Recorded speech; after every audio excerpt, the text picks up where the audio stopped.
días, buen día. Nuestros espectadores nos acompañan de nuevo en un programa de Finanzas para Todos. Ya sabemos, este programa en el que hablamos de dinero, hablamos de nuestras finanzas, nuestro dinero o nuestras deudas, si es el caso, y en el que intentamos ser de utilidad para todos esos manejos, para todas esas cuestiones que se nos presentan en la vida diaria. Como siempre nos acompañan nuestros amigos, Javier Pinel, buenos días. Hola, muy buenas. Y Miguel Campoy, que nos van a traer temas de mucho interés, especialmente hoy, y de muchísimo calado. De calado. Con alegría. Con alegría. Bueno, pues sin más, empezar nuestros contenidos. Hoy en concreto vamos a empezar con un tema interesante, que sé que puede ser un poco delicado, pero que hay que tratar más tarde o más temprano. ¿Es recomendable tener un seguro de vida? La verdad es que no es obligatorio. Un seguro de vida no es obligatorio porque podemos pasar sin él, es un cargo, es un dinero que hay que gastar, pero si tienes una familia a tu cargo y tú eres la fuente de ingresos, la verdad es que es muy recomendable. Y alguno decía lo que he comentado antes, bueno, es un gasto más.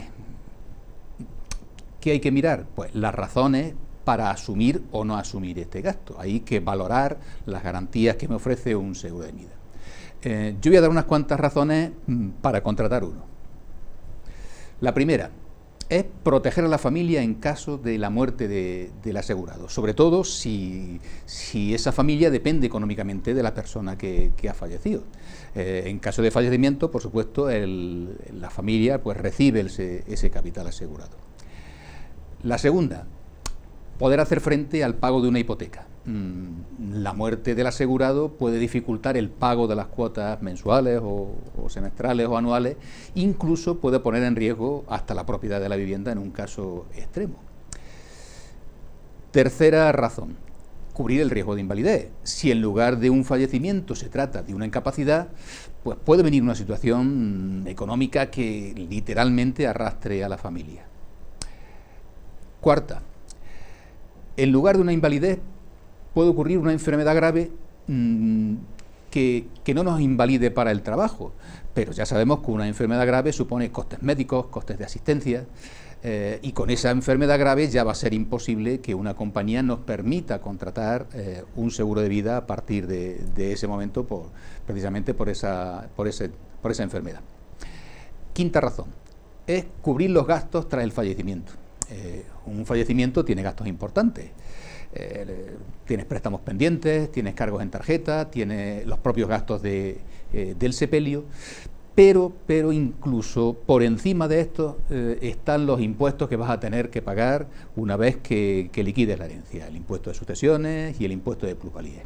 No en los descendientes directos en el caso de impuestos de sucesiones, pero sí si no eres un familiar directo, y además esa cantidad no es nada despreciable, pero de lo que no te libra nadie es de pagar el impuesto de plusvalía, salvo que la modificación actual, que ya sabemos que está este tema precisamente en el candelero durante estos días, y Miguel Campoy nos va a hablar hoy de ese tema, pero todo hace presagiar que el impuesto de una u otra forma va a continuar y que va a seguir siendo un impuesto notable.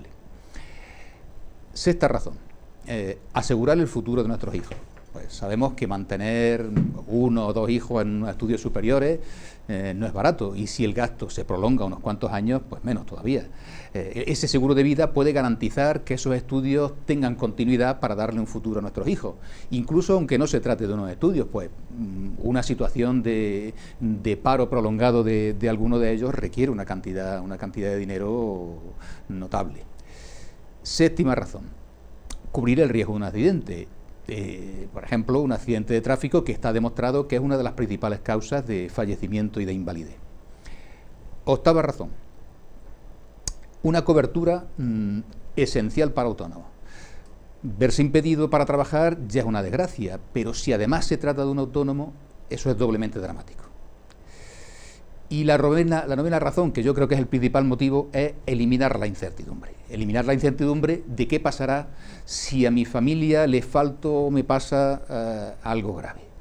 En resumen, un seguro de vida es una decisión sensata que va a aportar estabilidad para un futuro, para el futuro inmediato y para un futuro hasta que suceda lo que siempre acaba sucediendo.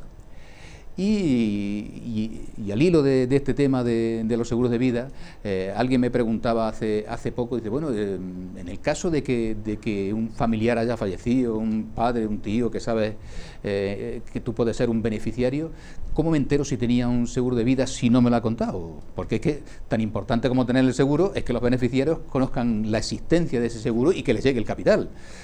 Hay seguros, y no son pocos, que no llegan a cobrarse por simple desconocimiento de los beneficiarios. Bueno, pues hay un registro público donde se recogen los seguros de vida o de accidente. Y no es automático, no te lo comunican si tú no pides esa información. La verdad es que es un trámite fácil, pero hay que hacerlo después del fallecimiento, aunque todos sabemos que son momentos dolorosos, pero igual que hacemos el resto de trámites, este tiene que ser a la fuerza uno de ellos. La verdad es que se puede hacer por correo, se puede hacer presencial, pero incluso se puede hacer por internet. Te van a comunicar los beneficiarios, te van a comunicar la compañía de seguros, y a partir de ahí pues ya es dirigirse a la compañía y es reclamar la prestación. La verdad es que además se necesita poca cosa. Hay que dirigirse al Ministerio de Justicia. Yo voy a dejar un enlace en el Facebook y en mi página web para quien le pueda interesar. Pasados los 15 días del fallecimiento, se presenta un certificado de función, se rellena un impreso, se paga una tasa, y que nadie piense que la tasa es un disparate, porque creo recordar que son 3,99 euros, o sea que algo razonable, y ya está. Haces esa solicitud y esperas a que te llegue esa información que puede ser vital para la familia o vital para quien sea el beneficiario. Quien nos esté viendo o quien nos esté escuchando en este momento y no tienen seguro de vida, la verdad es que yo los invito a que se lo replanteen a la vista de todo cuanto hemos dicho en este momento. Creo que puede ser muy interesante al menos planteárselo y tomar una decisión en función de unas razones objetivas. Y yo por mi parte es todo. Ahora vamos a lo verdaderamente interesante. Cuando me comentaste el título del programa, pues me lo he planteado este fin de semana, ¿no? Y entonces lo he comparado con el seguro de decesos, que no tiene nada que ver, ¿no? No tiene nada que ver. No tiene nada que ver, pero que bueno, que las cantidades no te piensas tú que son muy grandes en comparación con el otro, ¿no? Es decir, que a raíz de tú presentar esta idea, pues yo me lo estoy planteando, ¿no? Porque lo veo... ¿No tienes seguro de vida? No tengo seguro de vida, ¿no? ¿Y tú, Javier? Yo sí tengo seguro de vida por otras circunstancias. Pero tienes seguro de vida. Porque ya en su momento vi algunos problemas que podrían surgir y yo tengo seguro de vida. Yo tengo seguro de vida también. Por uno de los motivos que he dicho. Yo tengo a mis hijos en la universidad. Exacto. Si me ocurriese algo, pues claro, yo quiero garantizar garantizarles la continuidad en esos estudios hasta que puedan valerse por sí mismos. Sí, en cualquier caso creo que es algo aconsejable. Sobre todo en economías que no digo que seamos de subsistencia, pero economías que no son extraordinarias, que son del día a día, como la mayoría de las personas. He tenido yo esa idea, pero me la estoy planteando, y mire que cuando hay que repartir alguna herencia y todo eso, llamo yo a la compañía a ver si tiene todo eso, pero no me ha llamado la atención. En el caso de Herrero, cuchara de palo, ¿verdad? Entonces me lo voy a plantear, os voy a pedir informes vuestros y voy a ver si me lo planteo.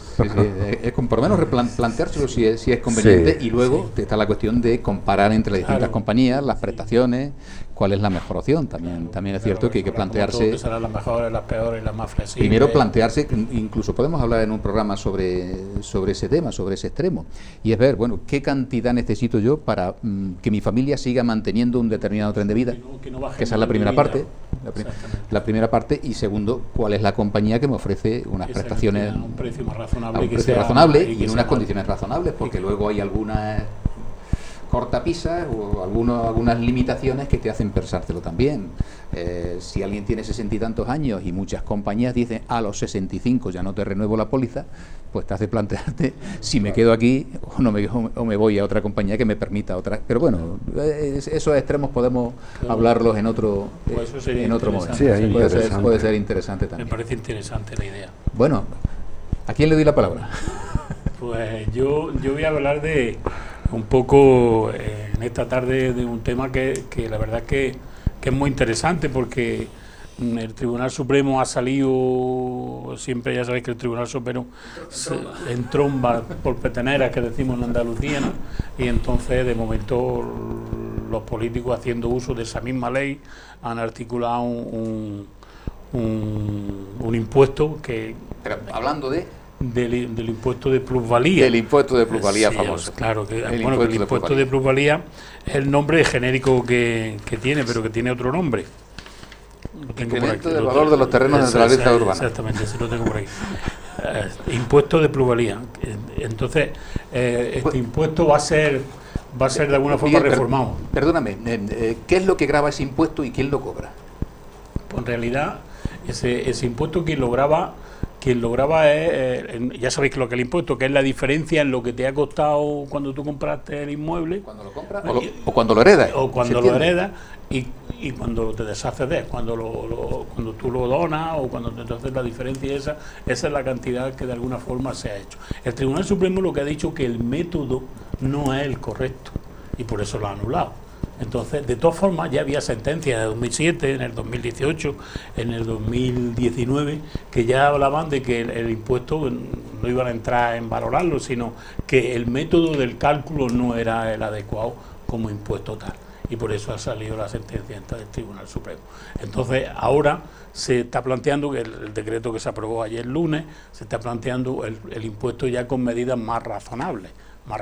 De todas formas, porque es un impuesto que es necesario, porque esta mañana está hablando yo con el alcalde de Villanueva de la Reina y estaba asustado. Le hacen un roto a los ayuntamientos, le hacen un buen roto. Claro, dice, estamos viviendo de los impuestos directos. Claro, los recaudos del ayuntamiento. Y cada día tenemos más gastos y tenemos más situación, porque la sociedad necesita de más servicios y eso, y estaban de alguna forma asustados. El impuesto de sucesiones sí está bonificado el 99% en muchos casos. Este impuesto de plusvalía para los herederos cuando heredan una vivienda, ¿también está exento o está bonificado en esa misma dimensión?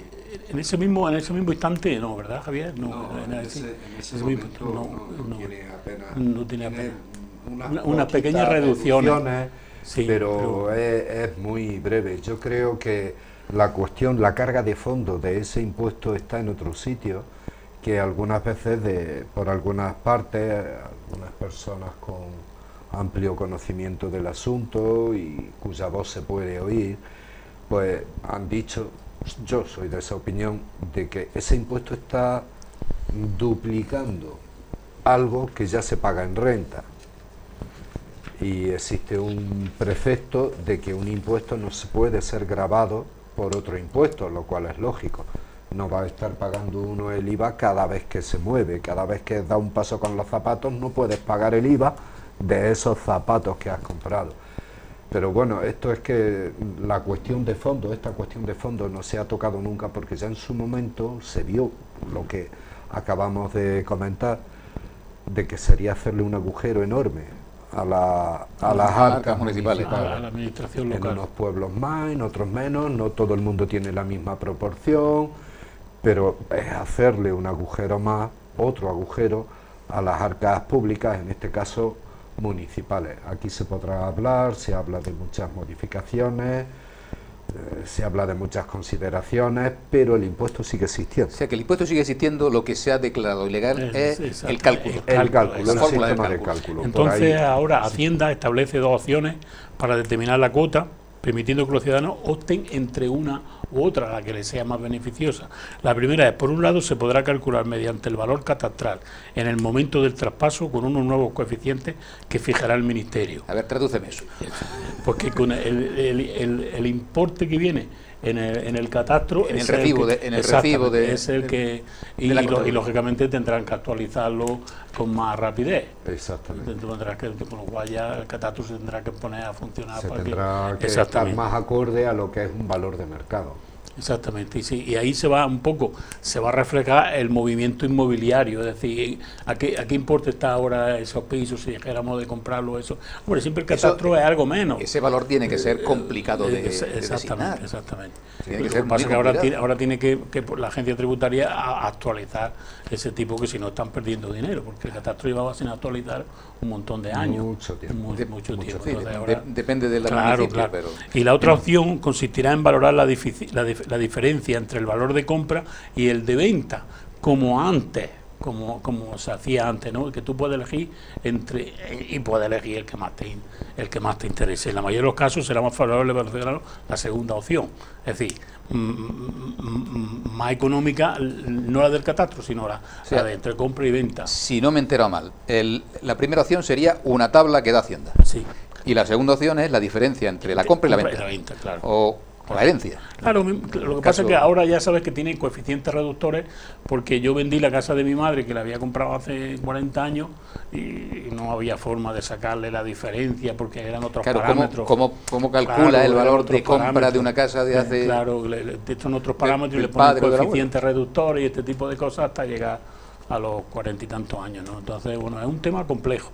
Y bueno, a pesar de que le dan como salida ya pero este impuesto va a tener bastante complicación. ¿Y eso cuándo podría empezar a aplicarse, ese nuevo impuesto? Pues ya se supone que a partir ya de cuando se publica como Real Decreto. Pero de hecho no están las tablas de Hacienda todavía en vigor, con lo cual será una complicación. Ya cuando se irá legislando y ya iremos comentando aquí la situación que se encuentra. Por ahora el decreto ya el lunes se aprobaba, y ya, como que decir, ya este impuesto está aquí.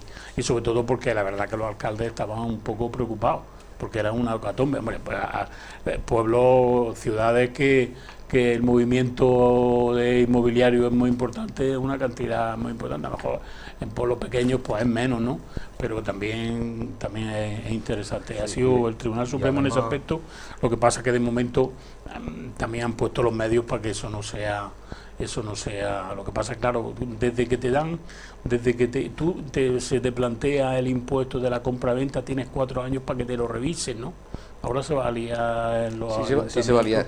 Claro, sí, y además hay una singularidad que antes no estaba contemplada por aquello de coger el mayor de los valores. Luego, perder no perdías nunca, quien recauda no perdía nunca, aunque tú en la venta sí perdiese. Desde luego, lo que yo sí veía injusto siempre es que, con independencia de que tuviese ganancias en la venta de una vivienda, tuviese que pagar el impuesto, porque si el impuesto grava las ganancias, y en la época, todos sabemos que hubo una época en la que el valor de la vivienda pegó unas bajadas notables, lo que tenías eran pérdidas cuando vendías una vivienda. A pesar de eso, tenías que seguir pagando tu impuesto de plusvalía como si hubieses tenido una ganancia. De hecho, lo que yo quería decir es que incluso parece ser que se contempla la posibilidad de haber vendido en pérdida, en cuyo caso la plusvalía no existiría, mientras que anteriormente da igual, aunque hayas perdido en pérdida. O en caso de que, aun teniendo ganancias, la cantidad a pagar era superior al beneficio. Correcto.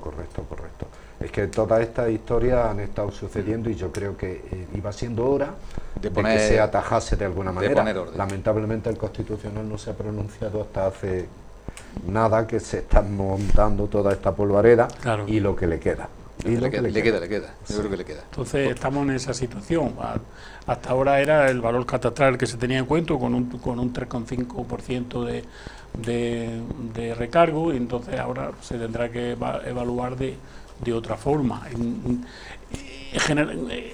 Globalmente se dice que el impuesto se va a reducir, que no va a ser tan grande como hasta ahora, ¿no? Pero no creo que tampoco se reduzca mucho. Yo tampoco lo creo. Los ayuntamientos tendrían un serio problema. Pero volveremos a hablar sobre este tema, seguro. Sí, claro, cuando se vaya legislando tendremos a nuestra familia, la iremos informando. Javier, tu turno. Bien, pues yo también otro tema polémico, muy movido, ¿sí? También muy peliagudo, en el que puede ser que en este momento que estamos hablando esté surgiendo algún cambio o alguna opinión autorizada que reconduzca este asunto. Quería hablar del tema del campo y de las cuotas mensuales a los autónomos por tener un solo euro de ingreso. Bien, por poner un poco en la situación de lo doloroso, que ya de por sí eso ya es suficientemente doloroso, si se ejecutase tal y como está... ¿Ha hilo de una noticia de la UPA, si no me equivoco? Sí.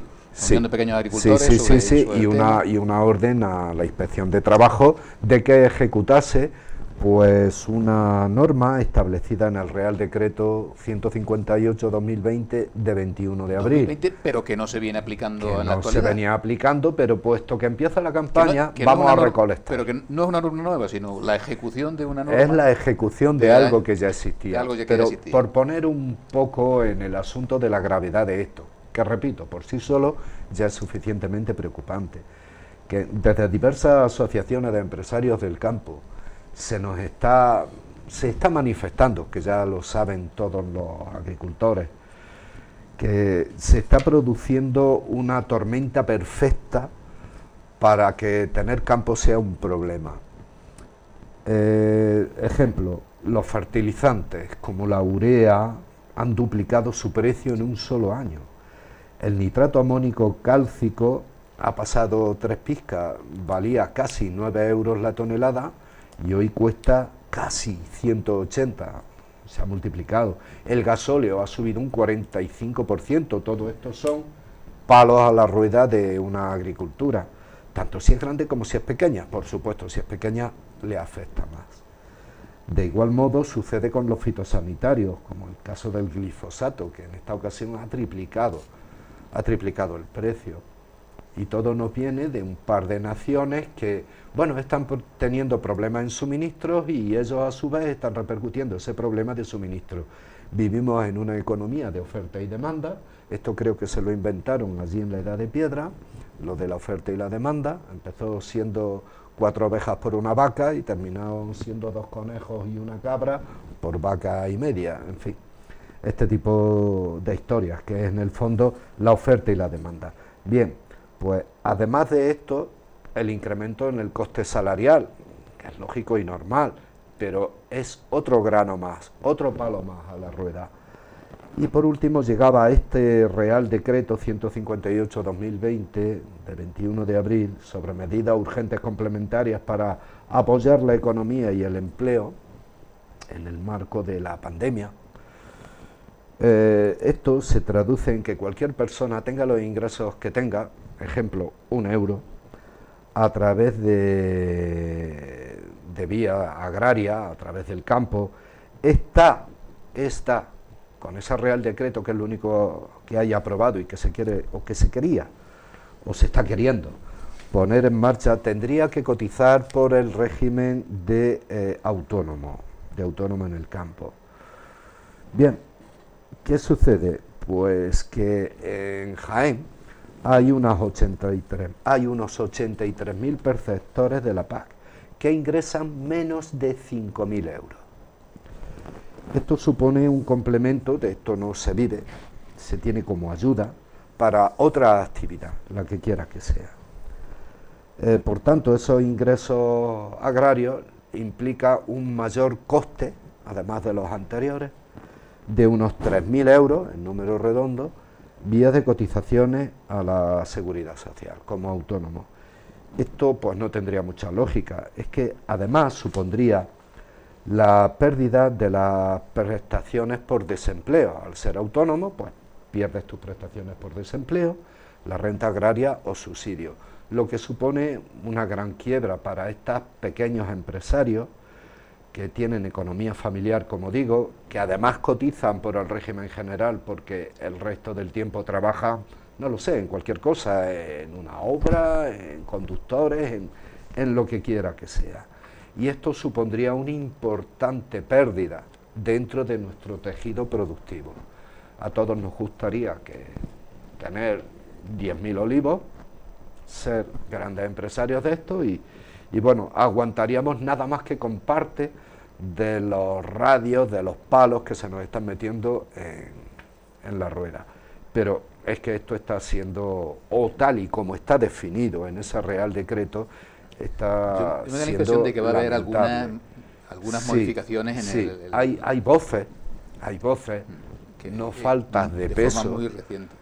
muy reciente y repito lo del principio, conforme estamos hablando habrá más manifestaciones, pero dado que no es lógico, nada más que por lógica se podría inferir algo, dado que no es lógico que pague igual una persona que tenga 100 olivos que una persona que tenga 50.000 olivos, no es lógico, al igual que uno gasta más gasoil que otro, también gastará más fertilizantes que otro, y no todos pagan igual, pues es lógico que se establezca algún nivel, el salario mínimo interprofesional o cualquier otro, que pueda servir de distribución razonable de ese gasto.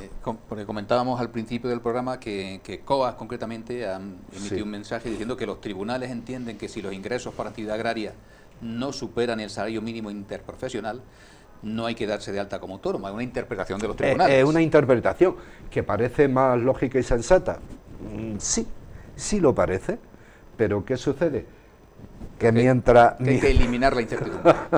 Eliminar la incertidumbre. Exactamente, y solamente se puede eliminar incertidumbre mientras que la autoridad competente determine y falle al respecto. ¿Parece más razonable esta interpretación? Sí, sí.